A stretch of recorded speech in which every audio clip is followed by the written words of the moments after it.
พิธีฮัดแอบการยิงลูกปืนแท้ให้แก่นายทหารใหม่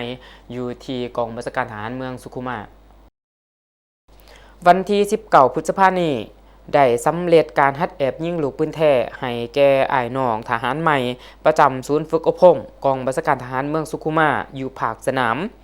โดยการเป็นประธานของสหายปริญญาเอกคำไต่แก้วประเสริฐกรรมการพรรคแขวงเลขาคณะบริหารงานพรรคเมืองมีสหายพรพิรุณนรสินห้องเลขาพรรคเมืองประธานคณะกรรมการปกครองเมืองมีสหายพันโทดาวีสามีไส้กรรมการพรรคเมืองเลขาคณะพรรคหักฐานหัวหน้าการทหารกองบัญชาการทหารเมืองมีสหายพันโทบุญทองแซญซ้ำห้องหัวหน้าของเสนาธิการกองบัญชาการทหารแขวงมีพนักงานนักรบภายในกรมกองพร้อมด้วยอ้ายน้องทหารใหม่เขาร่วม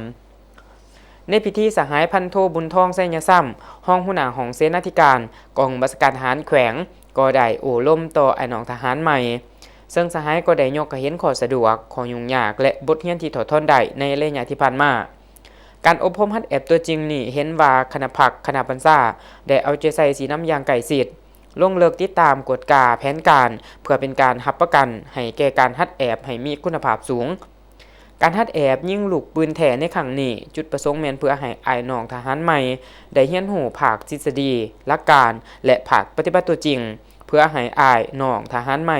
มีความสำนิสำนาญรู้จักนำใส่อาวุธยุทโธปกรณ์ให้มีความคล่องแคล่วในเมื่อกันเทิงมีความอยากของต้องการ